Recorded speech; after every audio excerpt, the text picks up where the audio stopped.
Takmer 18 mesiacov od začiatku roku 2025 do júna 2026 bola vojna na Ukrajine pravdepodobne stále v prospech Ruska. Áno, bolo to pomalé a v ktoromkoľvek týždni ste sa väčšinou dozvedeli len o obsadení nejakej dediny tu a pásu lesa tam. Napokon Rusko výrazne spomalilo tempo, akým získavalo územie každý týždeň. A predsa, mesiace týchto pomalých postupov sa nakoniec sčítali. Nabaľovali sa na seba nepostrehnuteľné zisky a čiara na mape sa začala ohýbať. Taká bola vojna. Rusko tlačilo, Ukrajina krvácala, aby ho spomalila a front sa pomaly posúval na západ. Potom sa v marci 2026 niečo stalo. Čisté zisky sa jednoducho zastavili. A nezastavili sa v zmysle spomalenia na minimum, čo sme už videli predtým, ale v skutočnosti sa začali obracať. Rusko pokračovalo v postupe v niektorých sektoroch, ale Ukrajina to viac než vyrovnala v iných.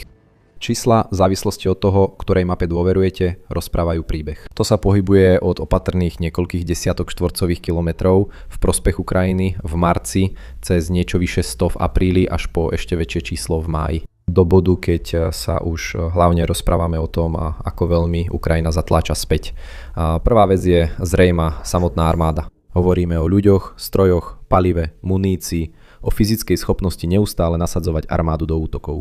Druhý je menej zrejmý, ale rovnako dôležitý. Kremeru dochádzajú uveriteľné príbehy. 18 mesiacov mal na každé zlyhanie pripravené vysvetlenie. Vojna stále prebiehala podľa plánu a ruská ekonomika, hoci zaostávala za optimistickými prognózami, technicky stále rástla a dokázala živiť konflikt napriek drvivým sankciám. Väčšinu roku 2025 Rusko tvrdilo, že Ukrajina stále viac a viac stráca, aj keď malo len zanedbateľné zisky a muselo čoraz viac využívať svoje rezervy. To, čo sledujeme v roku 2026, je okamih, keď sa naraz začínajú prejavovať nedostatky v materiálnych rezervách aj v propagande. Nádrž sa vyprázdni. A rovnako aj výhovorka, prečo je nádrž prázdna.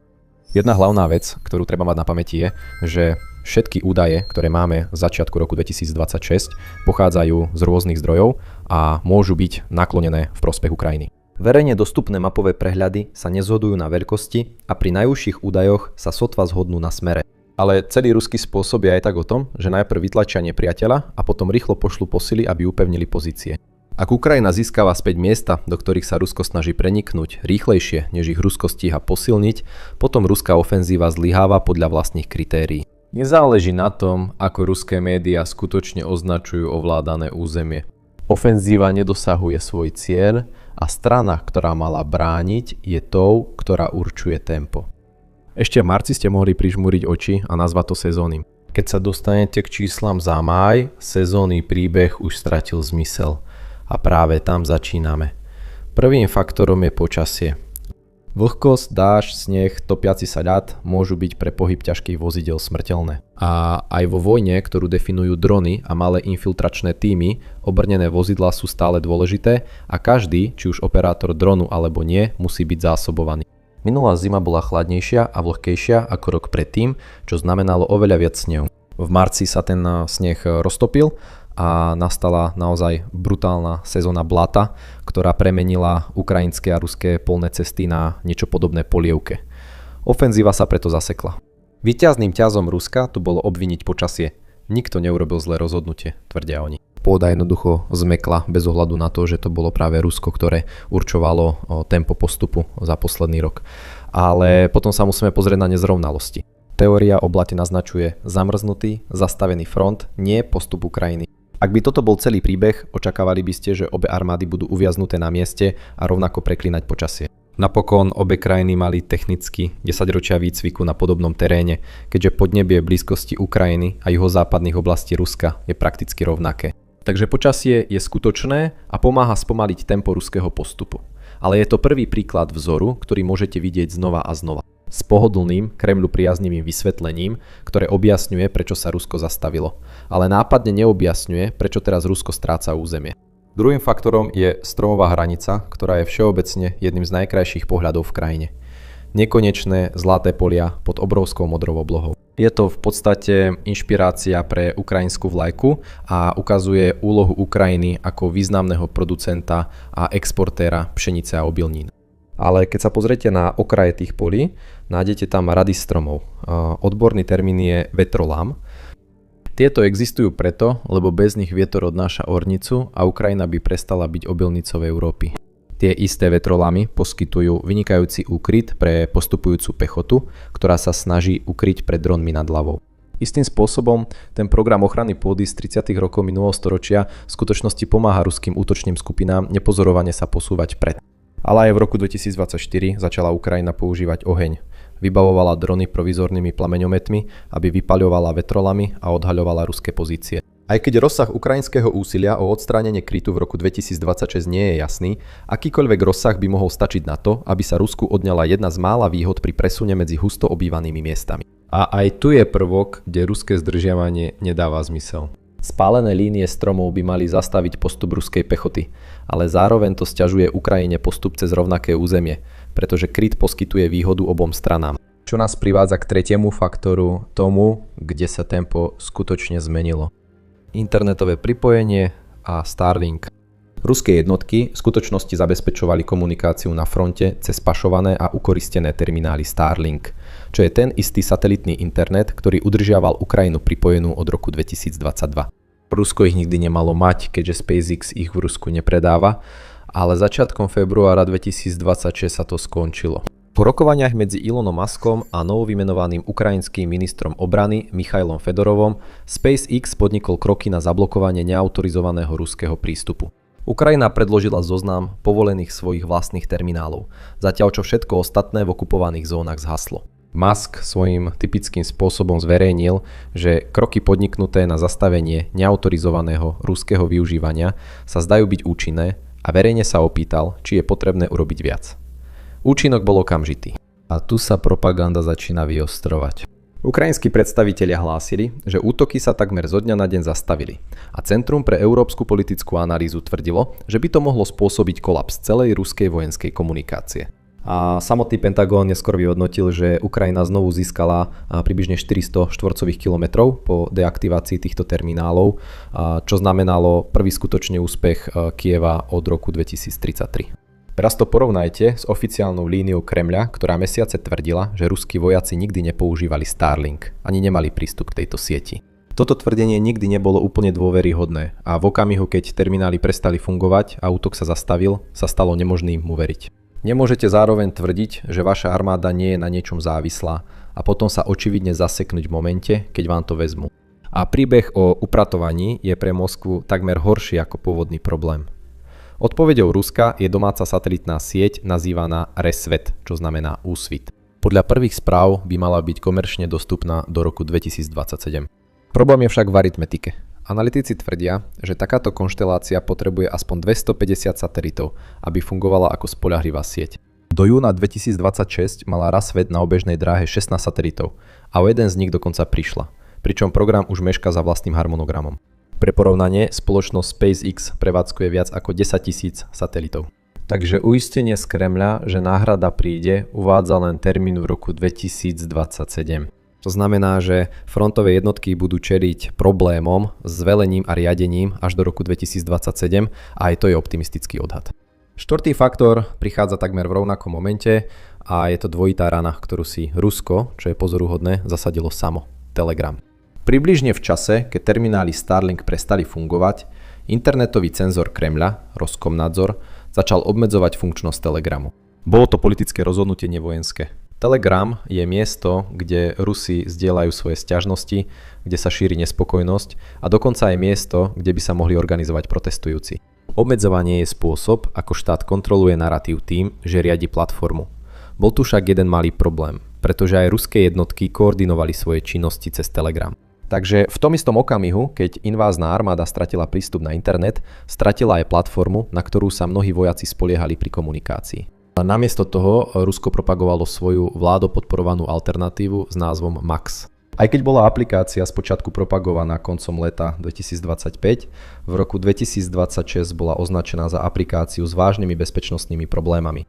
To prinútilo vládu zmeniť kurz a opäť odporučiť Telegram pre vojakov v prvej línii. Ale v júni 2026 stále neexistuje zhoda na tom, ktorú aplikáciu by mali vojaci používať na komunikáciu. Po celý čas Starlink nefunguje a jeho náhrada stále nie je pripravená. Tu sa vyčerpanie vojakov a narratív prestávajú vyvíjať oddelenie a začínajú sa navzájom posilňovať. Čím horšie to na boisku vyzerá, tým väčšia nespokojnosť rastie medzi obyčajnými Rusmi. Čím viac rastie nespokojnosť, tým väčšiu motiváciu má Kremel zasahovať proti platformám, kde táto nespokojnosť existuje. Ale zásahy proti týmto platformám zhoršujú aj komunikáciu samotnej armády, čo spôsobuje, že situácia na boisku vyzerá ešte horšie a to vyvoláva ešte väčšiu nespokojnosť. Piatý faktor je tam, kde sa veci stavajú naozaj zaujímavými, pretože naznačuje niečo hlbšie, než len sériu šťastných náhod. Útoky na železnice. Na to sa musíme na chvíľu vzdialiť od frontu. Celá teória o tom, ako poraziť Rusko, sa nezameriava na zákopovú líniu, ale na zásobovaciu líniu. Čokoľvek sa deje priamo na fronte, je nepodstatné, ak tamojšie jednotky nemôžu dostať palivo, granáty a jedlo. V skutočnosti ruské zisky na fronte ešte zhoršujú problém so zásobovaním, pretože teraz musíte posúvať zásoby ešte ďalej dopredu. Takže jednoducho musíte nechať armádu vyhľadovať a nechať front zrútiť sa sám od seba. Schopnosť Ukrajiny uplatniť túto stratégiu bola historicky obmedzená. Zasahovať ničivou silou desiatky kilometrov za líniou bolo historicky privilégiom veľmoci, nie krajiny, ktorá je napadnutá. Ukrajina síce 4 roky zasadzovala príležitostné hlboké údery, ale boli to skôr ojedinelé akcie, než trvalá kampaň. To už možno nie je pravda. A to je tu skutočný príbeh. Tempo útokov na železnice, uzly a logistické uzly v posledných mesiacoch prudko vzrástlo. Nie je úplne jasné, ako to Ukrajina dokázala a úprimná odpoveď je drony, pod ktorými sa však skrýva veľa neznámych. Jedným z dôveryhodných odhadov je, že Ukrajina oslabila ruskú výhodu v dronoch s optickým vláknom, teda v tých, ktoré sú vedené drôtom a odolné voči rušeniu, čo Rusku umožňovalo dominovať v hlbokej sivej zóne a že zvrátenie tejto výhody umožnilo ukrajinským systémom zasahovať oveľa hlbšie do územia ovládaného Ruskom. Bez ohľadu na to, aké modely sa používajú, a zdá sa, že každý týždeň sa objaví nový, Ukrajina našla spôsob, ako dlhodobo zasahovať a ničiť ciele hlboko za líniou frontu. A to sa už začína prejavovať aj na samotnom fronte. Pravdu povediac, toto je tiež kategória, ktorú Kremeľ nemôže jednoducho zamiesť pod koberec, pretože prerušenú železničnú trať nemožno skryť, keď vlaky, ktoré by po nej mali jazdiť, jednoducho nejazdia. Šiestý faktor je prirodzeným rozšírením tejto logiky, čo vyúsťuje do úderov dlhého dosahu na ruský vojensko-priemyselný komplex. Prekážkou tu vždy bolo to, že zbrojárske továrne sa nachádzajú ďaleko od frontu, v spevnených budovách za protivzdušnou obranou. Aby ste ich zasiahli, potrebujete niečo, čo doletí na veľkú vzdialenosť, unesie skutočný náklad a prežije cestu. Dve veci sa zmenili. Poprvé, ruská protivzdušná obrana sa už väčšinu roka viditeľne rozpadáva. A po druhé, Ukrajine sa podarilo vytvoriť vtáka, ktorý dokáže doletieť dostatočne ďaleko na to, aby ich úplne zničil. Tým vtákom je Flamingo alebo FP5, ktorý postavila ukrajinská spoločnosť Firepoint a svoje meno získal podľa ružového náteru Flamingo pri svojom prvom predstavení. Podľa správ nejde o upravený dron, ale o ťažkú strelu s plochou dráhou letu, ktorá údajne nesie bojovú hlavicu s hmotnosťou približne 1150 kg na vzdialenosť okolo 3000 km. Toto je o rád väčšia ničivá sila ako pri ďaľkových dronoch a miniriadených strelách, ktoré Ukrajina doteraz používala a ktoré často niesli len desiatky kilogramov výbušnín. Potvrdené útoky Flamingo už zahrňajú ciele ako Vodkinský strojársky závod a hlavné sklady patriace hlavnému raketovo-delostreleckému riaditeľstvu Ruska. Inými slovami, presne tie hlboko opevnené továrne a sklady, ktoré boli pred rokom mimo dosahu. Čo je ťažšie, určite je presná škoda a vplyv na ruskú výrobu. A tu sa problém s propagandou raz obracia v prospech Kremľa. Zasiahnutá továreň nespôsobí dramatickú ohnivú guľu, ktorú by susede natáčali a zverejňovali. Takže hodnotenie bojových škôd je naozaj ťažšie. Ak sa chcete dozvedieť viac o ukrajinských dronoch ako je FP5, určite sa prihláste na odber relácie The Military Show. Každý deň zverejňujeme videá o novinkách a každom novom modeli dronu, ktorý Ukrajina predstaví. Ale Faktor 7 má tendenciu spôsobovať veľa požiarov a chaosu. Hovoríme o ruskom ropnom priemysle, konkrétne o exporte, a toto je tá oblasť, kde je naratív najviac v prospech Ukrajiny. Pripomínam, že táto vojna sa stala najväčším finančným projektom ruského štátu od rozpadu Sovietskeho zväzu. Medzi rokmi 2022 a 2026 má Rusko neustále rekordné vojenské rozpočty, ktoré stúpajú až na 40% všetkých vládnych výdavkov, a to hovoríme len o verejne priznanom financovaní. Dá sa teda tvrdiť, že ak Rusko stratí príjmy a schopnosť platiť vojakom a vyrábať muníciu, v podstate by mohlo vojnu prehrať, aj keď by ju priamo neprehralo. A útoky na rafinérie ropy, exportné prístavy a tankery tieňovej flotily útočia priamo na tieto príjmy. A keďže ruská protivzdušná obrana je v takom zlom stave, táto kampaň funguje už mesiace a pre Moskvu sa situácia len zhoršuje. V apríli 2026 zasiahla Ukrajina ruskú ropnú infraštruktúru najmenej 21 krát a spracovanie ropy v ruských rafinériách kleslo na najnižšiu úroveň od decembra 2009. Bol to najnižší stav za 16 rokov spôsobený dronmi. Takže tu je, čo s tým urobil propagandistický aparát. Keď čelila klesajúcej produkcii palív, Moskva jednoducho v roku 2024 prestala zverejňovať údaje o výrobe palív. Odstránte údaje, odstránite príbeh. Lenže pokles bol natoľko veľký, že ho zaznamenal aj širší index samotného Rostatu, keďže produkcia ropných produktov klesla medziročne za jediný mesiac o viac ako 9%. A potom prišli zákazy exportu. Rusko zakázalo export benzínu, potom export leteckého paliva, údajne na ochranu domácej ponuky. Prečítajte si to pozorne. Zákaz exportu, aby ste zaručili, že vaša vlastná populácia bude mať palivo, je tichým priznaním presne toho nedostatku, ktorý oficiálne stanovisko popiera. Za bežných okolností sa neponáhľate s tým, čoho máte dostatok a čo môžete aktívne vyrábať. A pokles cien ropy priamo ovplyvňuje faktor 8, pretože peniaze kupujú mužov. A s menšími príjmami bol Kremel nútený obmedziť nábor a nábor je druhou polovicou rovnice, ktorá rozhoduje o tejto vojne. Nezávislá analýza, založená na údajoch ruského ministerstva financií a regionálnych rozpočtov naznačuje, že nábor klesol v prvom štvrťroku tohto roka približne o 20%, v porovnaní s rovnakým obdobím minulého roka na približne 70 000 nových zmluvných vojakov. Ruskí predstavitelia vrátane ministra obrany však verejne tvrdili, že nábor je nad plánom. A počas toho istého obdobia regióny po celom Rusku potichu zvyšovali svoje nástupné bonusy na rekordné úrovne, v priemere okolo 1,5 milióna rubľov, čo je približne $21 000. Ak by bol nábor skutočne nad plán, nemuseli by ste neustále zvyšovať odmenu. Bonus je pravda, ktorú tlačová správa nahlas nepovie. Oficiálny príbeh stúpa, zatiaľ čo motivačná štruktúra pod ním kričí pravý opak. Teraz to porovnajte so stratami. A tu budeme veľmi opatrní, pretože údaje o stratách pochádzajú prevažne z ukrajinských a z Ukrajinou spriaznených zdrojov a mali by sa považovať skôr za tvrdenia, než za potvrdené fakty. Pri hlásených stratách viac ako 1,3 milióna obetí do začiatku roku 2026 stráca Rusko vojakov rýchlejšie, než dokáže podpisovať nových.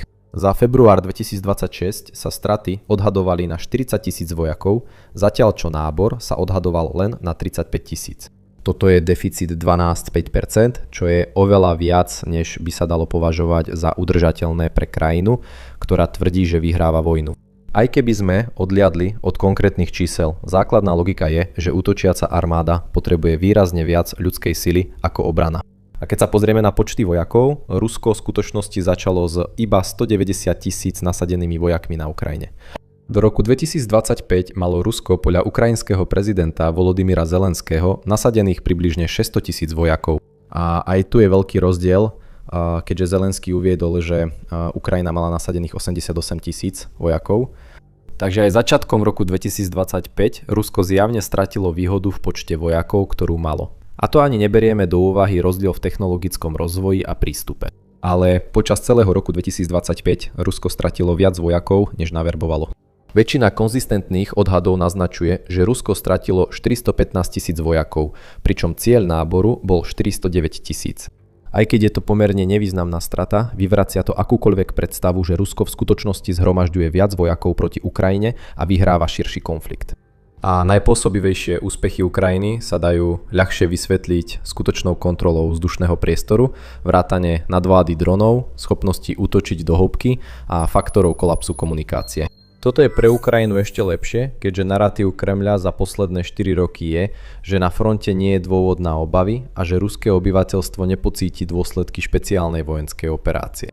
Ale ak sa Ukrajine podarilo dosiahnuť určitú podobu vzdušnej nadvlády a zároveň má v krajine početnejšie sily, znamená to, že Rusko v podstate zlyháva na oboch frontoch. Kam to teda vlastne smeruje? Aj keď čísla za máj nie sú pôsobivé, keďže Ukrajina znovu získala len približne 220 štvorcových kilometrov, dôležitý je tu rozsah a kontext. V septembri 2022 počas charkovskej protiofenzívy Ukrajina získala späť približne 6000 štvorcových kilometrov v priebehu niekoľkých týždňov.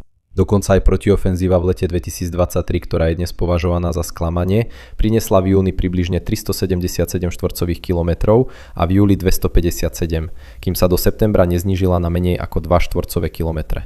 Ale to, čo ofenzíva Ukrajine priniesla, je čas. Prvý prínos je jednoduchý.